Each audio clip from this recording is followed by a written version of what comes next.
Hello everyone, this is Nilesh Kumar Gupta and you are watching NG physics classes. पिछले turn पे मैंने आप लोगों को पोलराइजेशन का डेफिनेशन बताया, साथ साथ मैंने आपको समझाया कि प्लेन पोलराइज्ड लाइट क्या होती है, अनपोलराइज्ड लाइट क्या होती है, what is the difference between unpolarised light and plane polarised light, like that, right. और साथ साथ plane of vibration and plane of polarisation, ये सारी चीजें मैंने आप लोगों को एक्सप्लेन की थी। आगे बढ़ो, अब मैं आगे बढ़ता हूं। एक शॉट में मैं काफी सारी चीजें आपको समझाऊंगा, आप बस समझते जाएं, फिर लास्ट में हम लोग इकट्ठा पढ़ेंगे उनको, ठीक है।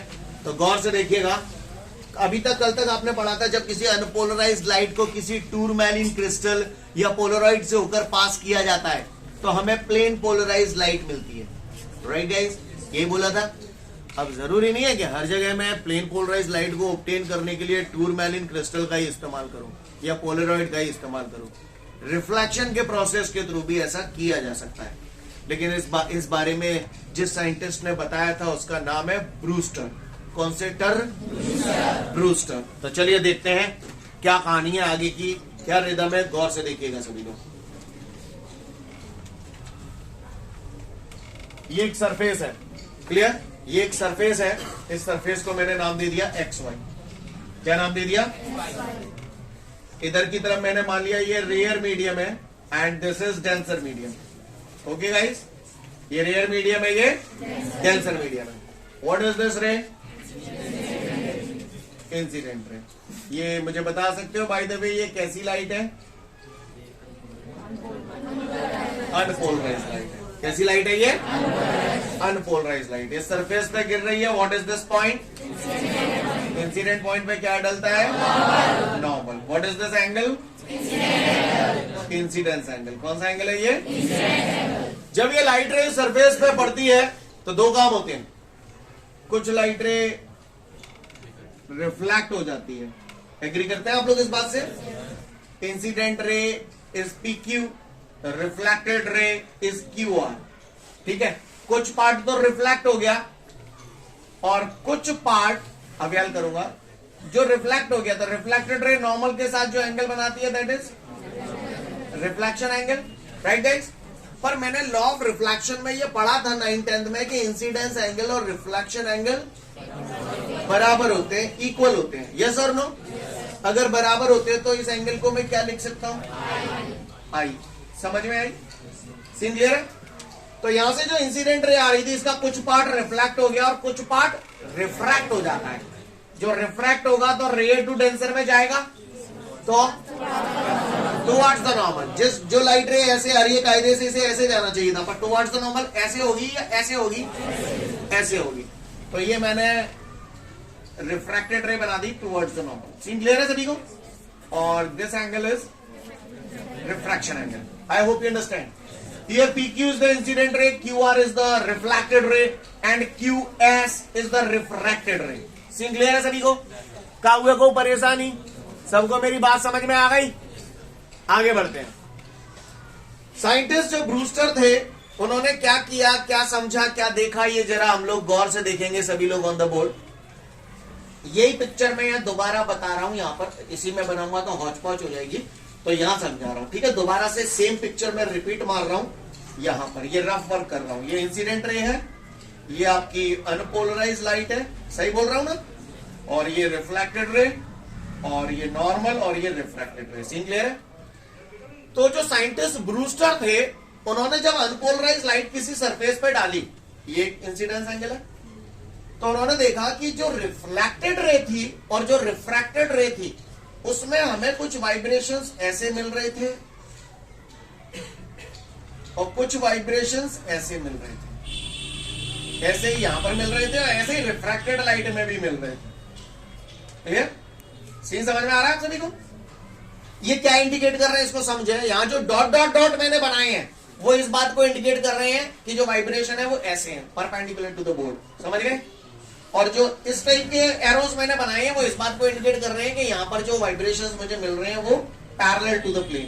नहीं, यही बात समझ में? इस बोर्ड के प्लेन के पैरेलल है और ये डॉट का मतलब बोर्ड के प्लेन के परपेंडिकुलर है। सीन क्लियर है सभी को?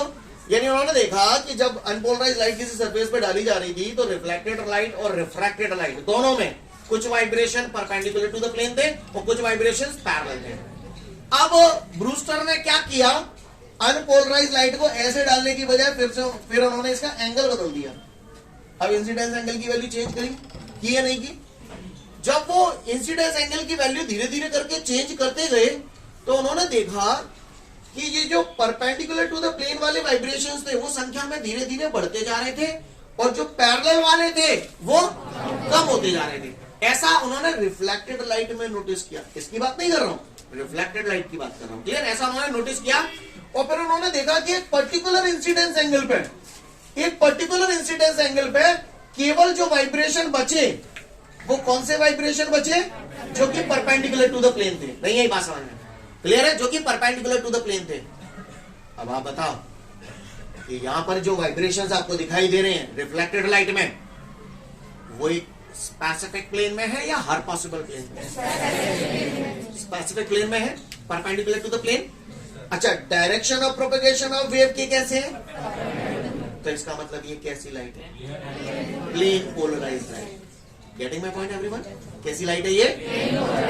कैसी लाइट है ये? कोई पट्टा अगर मुझसे पूछता है कि what is Brewster angle, what is Brewster angle, या कोई मुझसे पूछता है व्हाट इज पोलराइजिंग एंगल, तो ये भैया ये जो इंसिडेंस एंगल है ना, इस टाइम इसी इंसिडेंस एंगल को हम लोग पोलराइजिंग एंगल बोलते हैं।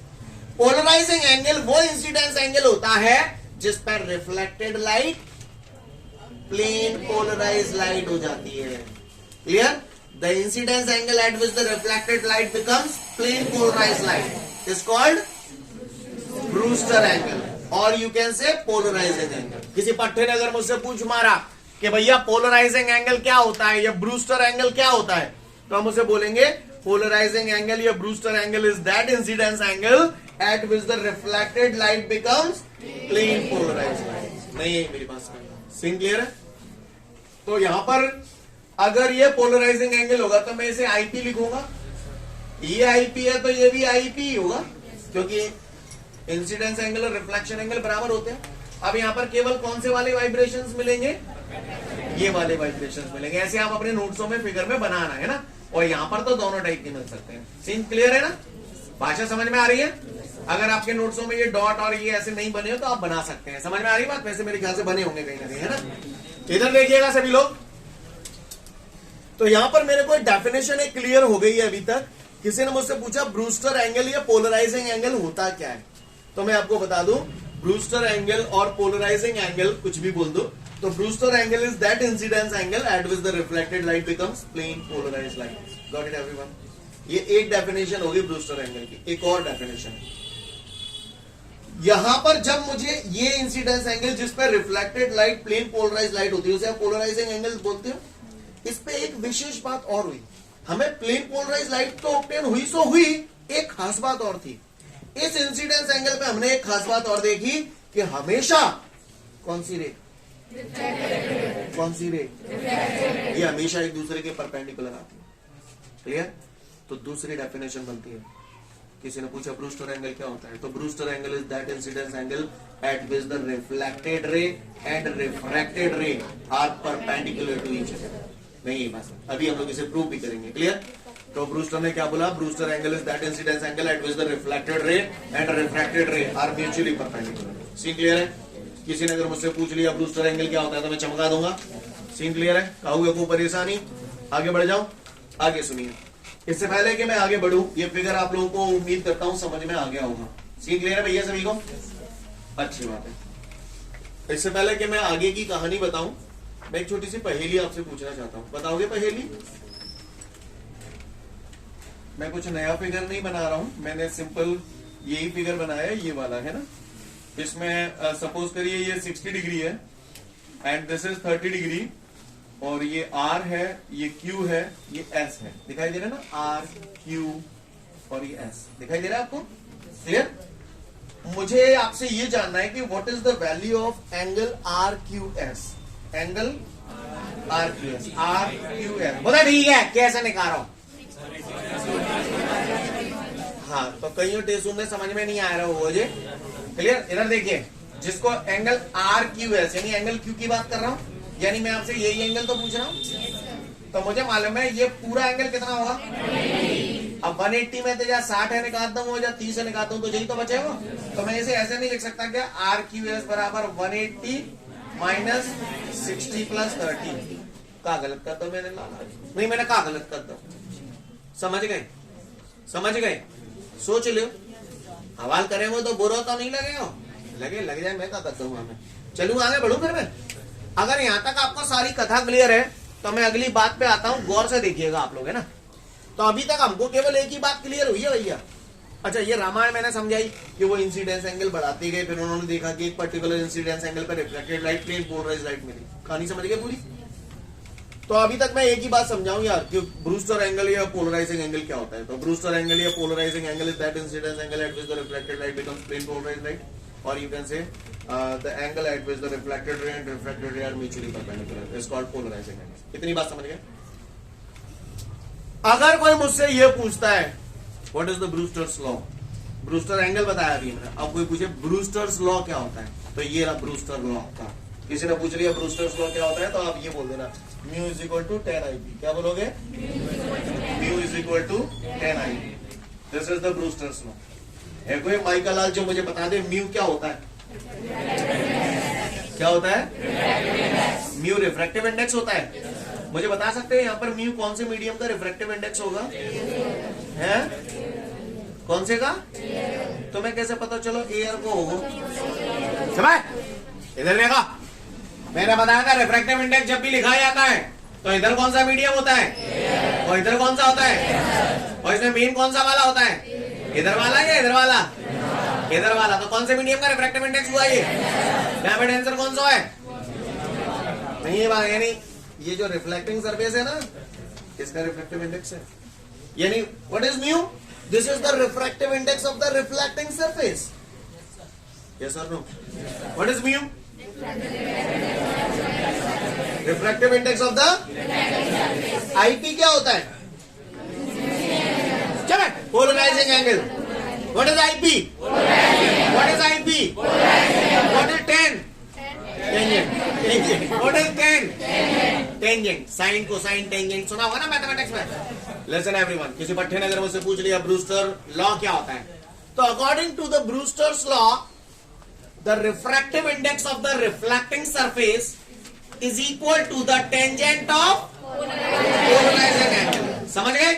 यानी अगर ब्रूस्टर लॉ कोई बोले तो तुम्हारे दिमाग में डेफिनेशन अगर तेल लेने ये आना चाहिए।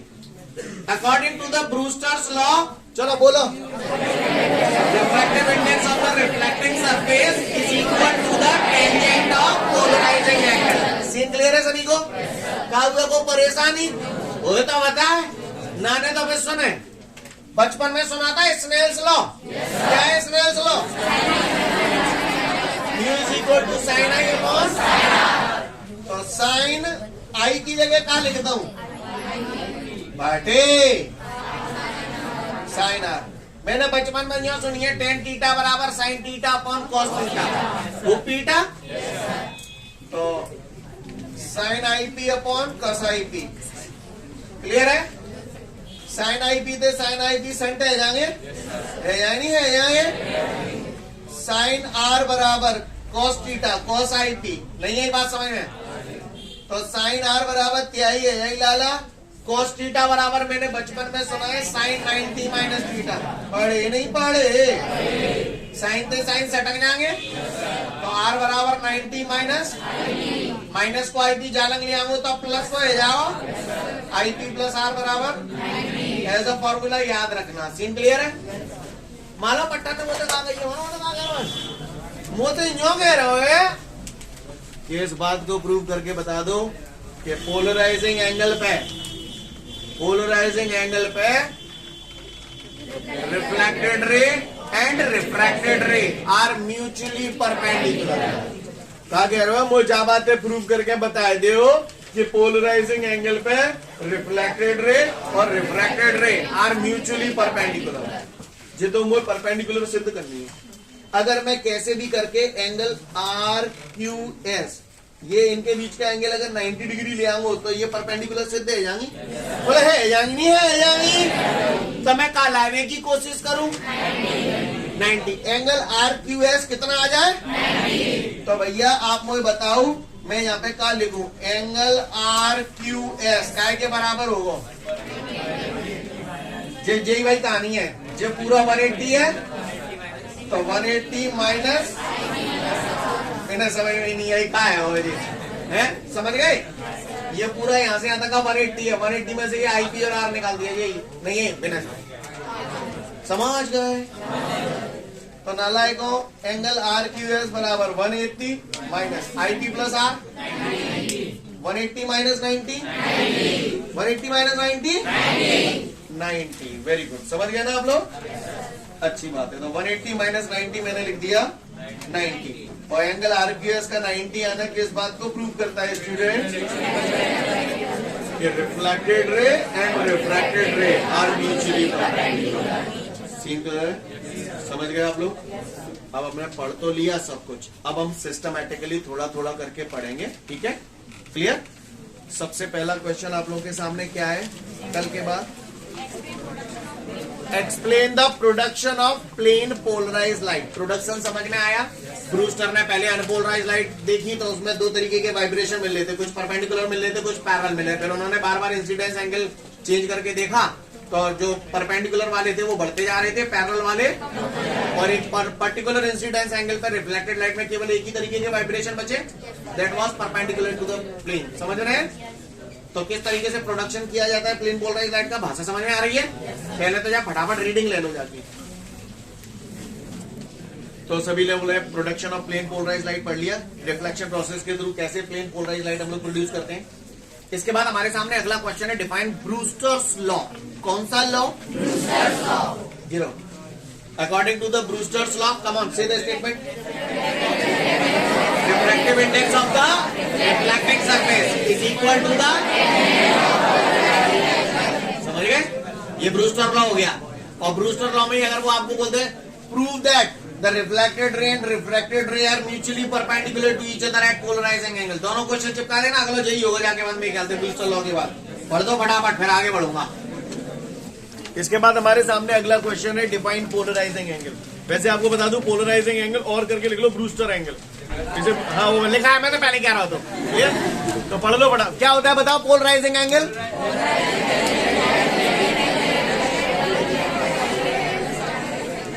Polarizing angle is that incidence angle at which the reflected light becomes plane polarized light. Or you can say polarizing angle is that incidence angle at which the reflected ray and refracted ray are mutually.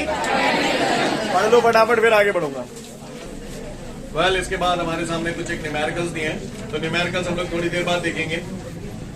इसके बाद अगला question जो है, define Polaroid, its construction and its application, ऐसे ही करके कुछ question होगा आपके सामने, है ना, नोट्सों में दिया हुआ है। सुनिएगा भैया, एक ही शॉट में पूरा पोलराइड खत्म करूंगा, इसलिए ध्यान से देखिएगा। कोई पूछे पोलराइड है क्या, जानते तो हो तुम, क्या करो तो कल पोलराइड थे। Polaroid is a device with the help of which we can convert unpolarized light into the, समझ गए, क्लियर है।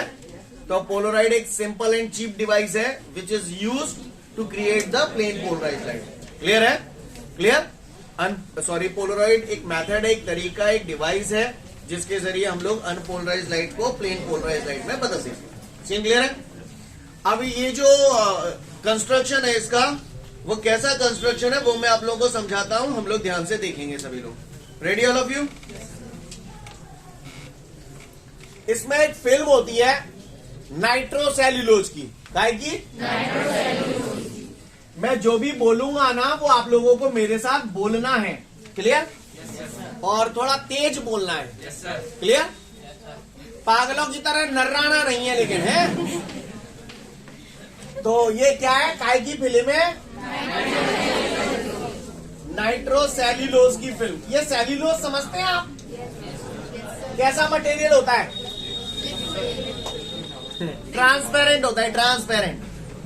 सेल्यूलोज जो होता है मालूम है, सेलो कंपनी को नाम सुनो, सेलो, ना सुनो। सेलो कंपनी मार्केट में जब आई थी तो केवल और केवल ट्रांसपेरेंट प्रोडक्ट बनाती थी, ऐसे प्रोडक्ट बनाती थी जिसके आर पार देखा जा सकता है, क्लियर। क्योंकि मालूम है काबा होते, एक बार सेलो कंपनी का जो मालिक है उसका बेटा पेपर देने गया, पेपर देने गया तो जब पेपर दे रहे हो तो बाको पेन खत्म है वो, दूसरा पेन नहीं बाप है वो आजकल तो कुछ देवे तैयार ना है ना, तो पेन खत्म है वो। और पेन खत्म क्यों हो गया? क्योंकि वो देख ही नहीं पाया रिफिल कितनी खाली होगी, खोल खोल के देखना पड़ता है कि भैया कितनी रिफिल खाली है। तो उस मालिक ने सोचा कि क्यों नहीं ऐसा पेन बनाया जाए तो हमें ऊपर ही दिखे, खोलवे की जरूरत ही नहीं पड़े, ऊपर ही पता बच जाए कि रिफिल कितने खाली है गई है कितने बची है। नहीं आई मेरी बात समझ में? सीन क्लियर है? तो सैलो ये फालतू की बात है, मैं मजाक कर रहा हूँ। और लेकिन ये नहीं मजाक कर रहा हूँ, ये मालिक वालिक ये सब है ना फेक है, फेक है। लेकिन ये जो मैं बोल रहा हूँ ना सैलो कंपनी, ये सैलो कंपनी स्टार्टिंग में ट्रांसपेरेंट प्रोडक्ट की बनाती थी, उसका नाम ही सैलो इसलिए, उसका नाम ही सैलो इसलिए। बाकी जग आते पहले तो तुमने देखो ट्रांसपेरेंट होते, वहां पता चलता कितने पानी है कितने नान है। सैलो टेप देखो कितना बढ़िया मॉडल है ये, सैलो टेप ट्रांसपेरेंट टेप होता है। अब जब कंपनी चलने लगी, 4 जगह से पैसा आने लगा, तो फिर उसने अलग अलग टाइप के, अब तो वो नॉन ट्रांसपेरेंट प्रोडक्ट भी बनाती है, लेकिन पहले वो ट्रांसपेरेंट प्रोडक्ट ही बनाती थी, इसीलिए उसका नाम है सैलो। सेल्यूलोज नहीं है बात समझ में? क्लियर? नाइट्रो सेल्यूलोज की फिल्म होती है, ये फिल्म ट्रांसपेरेंट होती है। कैसी होती है? समझ गए? काय की फिल्म होती है? हाँ, नाइट्रो सेल्यूलोज की फिल्म होती है, और जस्ट लाइक अ पन्नी है ना। देखा है आप नाइट्रो सेल्यूलोज की फिल्म? देखी है कभी आपने? मैंने स्पेशली अभी ऑर्डर किया है लाने वाली। तो नाइट्रो सेल्यूलोज की फिल्म है, इस नाइट्रो सेल्यूलोज की फिल्म पे हम लोग कुछ क्रिस्टल्स बिछा देते हैं, और ये जो क्रिस्टल्स होते हैं कुनैन आइडोसल्फेट के क्रिस्टल होते हैं। काय के होते हैं? काय के? अब ज्यादा क्रिस्टल ना बना रहा हूं, ये क्रिस्टल जो होते हैं क्यूनाइन आइडोसल्फेट के क्रिस्टल्स होते हैं, और ये क्रिस्टल कुछ इस प्रकार बिछाए जाते हैं कि इन सभी की ऑप्टिकल एक्सेस, ये कौन सी एक्सेस है? Optical axis. इन सभी की ऑप्टिकल एक्सेस एक दूसरे के पैरेलल रहे। क्लियर? इन सभी की ऑप्टिकल एक्सेस एक दूसरे के पैरेलल रहे, और ऐसा करके हम बड़ी बड़ी चादरें तैयार कर लेते हैं, बड़ी बड़ी शीटें तैयार कर लेते हैं, और इन शीटों को ग्लास की 2 प्लेटों के बीच में लगा देते हैं। तो ऐसा करने से जो डिवाइस बनता है उसे हम लोग बोलते हैं पोलराइड। नहीं यही बात समझ? तो पोलराइड का कंस्ट्रक्शन कैसे होता है बात समझ में आई? फिर से बोलता हूं, काय की फिल्म? नाइट्रो सेल्यूलोज की फिल्म ली, वहां पे काय के क्रिस्टल बिछाए थे, कुनैन आइडोसल्फेट के क्रिस्टल बिछा दिए, और कुछ इस प्रकार बिछाए कि सभी क्रिस्टल्स की ऑप्टिकल एक्सेस एक दूसरे के पैरेलल रहे। क्लियर? समझ में आ रही है बात? और ऐसा करके हम बड़ी बड़ी शीटें तैयार कर लेते हैं, और उन शीटों को ग्लास की 2 प्लेटों के बीच में फंसा देते हैं। तो ऐसा करने से जो डिवाइस बनता है उसे हम लोग बोलते हैं पोलराइड। क्लियर है? Polaroid is a simple and cheap device which is used to obtain the plane polarised light. Clear? कैसे बनाते हैं आपको समझ में आ गया? काय की फिल्म ली थी? फिर से बोलो फटाफट जल्दी से। नाइट्रो सेल्यूलोज की फिल्म पे क्या बिछा हो तो तुमने? किस प्रकार बिछाए थे? उसकी ऑप्टिकल एक्सेस एक दूसरे के पैरेलल। सीन क्लियर है? समझ में आ रही है बात? और ऐसा करके बड़ी बड़ी क्या तैयार कर ली? उन सीटों को कहां फंसा दिया? कांच की 2 प्लेटों के बीच में फंसा दिया। तो ऐसा करने से जो डिवाइस बन गया उसे हमने बोला। हाँ, क्लियर? हर पोलराइड की अपनी एक कैरेक्टरिस्टिक डायरेक्शन होती है, हर पोलराइड की अपनी एक फिक्स डायरेक्शन होती है, जिसे हम बोलते हैं direction of polarization. Direction of polarization का मतलब ये भाव कि इतने अगर मान के चलो मेरे को अनपोलराइज लाइट डाले को, समझना मेरी बात को, तो केवल इसकी हर किसी पोलराइड की एक फिक्स डायरेक्शन होती है। इसकी डायरेक्शन ऐसी है ना, एक्सेस इसका ऐसे, तो यही के पैरेलल में वाइब्रेशन जामे तो निकल जाएंगे, बाकी सब के खाई पी जाओ। नहीं यही बात समझे? मान के चलो मैंने पोलराइड ऐसा बनाया दो, ये बना दो मैंने पोलराइड। अब इतने में अगर मान के चलो कोई अनपोलराइज लाइट डालूंगा तो केवल ये वाले वाइब्रेशन इसमें से पास हो जाएंगे, बाकी के सब ये खा पी जाएगा। यानी हर पोलराइड की अपनी एक फिक्स डायरेक्शन होती है, इसे बोलते हैं डायरेक्शन ऑफ पोलराइजेशन। जैसे ऑप्टिकल एक्सेस रखोगे पैरेलल तो वो इसकी डायरेक्शन ऑफ पोलराइजेशन होगी। नहीं यही बात है? Each polaroid has its characteristic direction, एक particular direction that is called direction of polarization. Scene clear है? अच्छा एक बात बताओ, अगर इतनी बात अगर तुम नहीं समझ गए तो फिर बात ही का आई। मुझे एक बात बताओ, ये जो होता है ना, मुझे एक बात बताओ, जैसे सपोज करिए ये अनपोलराइज लाइट यहां से जा रही है, पोलराइड से पास हुई तो यहां पर लाइट मिली, प्लेन पोलराइज लाइट मिली, तो इसका एक तो यूज ये हो गया, it is use to obtain the plane polarise light. Scene clear है? दूसरा आप एक बार बताओ, यहां से जब लाइट जा रही है तो यहां पर भी इंटेंसिटी उतनी मिल रही है जितनी यहां थी, कम मिल रही है, इसीलिए इसका यूज चकाचौंध से बचने के लिए किया जाता है। ग्लेयर ऑफ लाइट से बचने के लिए हम लोग इसका यूज करते हैं। मान के चलो रात को 2 बजे मैं हाईवे पे जा रहा हूं, सामने से ट्रक आ रहा है, तो ट्रक को बॉक्स में ही आंखन में पड़ेगा, मेरी आंखें तो चौंधे आ जाएंगी। क्लियर, समझ गया ना? तो मैं कहा जाऊंगा तुम्हें मालूम है? चुप रहे, क्लियर, समझ रहे मेरी बात को? तो वहां पर चकाचौंध से बचने के लिए मैं पोलराइड के ग्लास पहन के जाता हूं। क्लियर? तो पोलराइड के ग्लास से क्या होगा, जब जो हेडलाइट से जो लाइट आएगी वो अनपोलराइज लाइट होगी, मेरे लेंसों पे गिरेगी, और लेंस क्या करेंगे, अनवांटेड लाइट को एब्जॉर्ब कर लेंगे, केवल पैरेलल वाले वाइब्रेशन मेरी आंखों से, मतलब मेरे चश्मे से पास हो जाएंगे और मेरी आंखों में पड़ेंगे, जिसकी वजह से मुझे चकाचौंध। समझ गए? क्लियर? बादलों से बहुत ज्यादा लाइट आ रही है, तो उस लाइट को कंट्रोल करने के लिए, बादलों का साफ इमेज देखने के लिए आप लोग पोलराइड के ग्लास यूज कर सकते हैं। नहीं है मेरी बात समझ में? क्या हुआ वो परेशानी? जो एरोप्लेन्स वगैरह होते हैं या महंगी महंगी ट्रेन होती हैं, जैसे पैलेस ऑन व्हील्स सुना होगा आप लोगों ने, है ना? तो उनमें जो खिड़कियों के कांच बनाए जाते हैं वो पोलराइड के बनाए जाते हैं, क्योंकि वो लाइट के अमाउंट को क्या कर लेते हैं, कंट्रोल कर लेते हैं। 3D इमेजेस, अब कई बार 3D पिक्चर कभी देखने गए होगे, तो वो तुम्हें पहले ही एक चश्मा दे दे, बोले जाए लपेट ले फिर देखो, नहीं यही बात समझ में? तो वो जो 3D ग्लासेस होते हैं ना, वो पोलराइड के ग्लासेस होते हैं। आई होप यू अंडरस्टैंड। तो पोलराइड का इस्तेमाल कहाँ करते हैं, समझ गए? तो मैं एक पहली बताओगे? बताइए, देखिए कौन सा बताओगा। ये पोलराइड है और ये घूमता हुआ पोलराइड है। ये कैसा पोलराइड है? अब मैं यहां से लाइट डाल रहा हूं, अच्छा मोए ना मालूम कि ये प्लेन पोलराइज लाइट है या अनपोलराइज लाइट है, मोए ना मालूम कौन सी है ये। पर मैं इसे जब घूमते हुए पोलराइड से गुजार रहा हूं, तो मैंने यहां पर देखा कि जो एमर्जिंग लाइट है, बाकी इंटेंसिटी बदल ही ना रही। तो ये कौन सी लाइट है? तो ये अनपोलराइज लाइट होगी।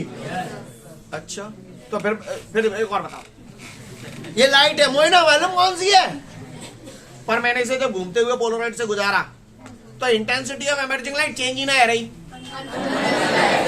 अच्छा, सुनने का मतलब है, ठीक है।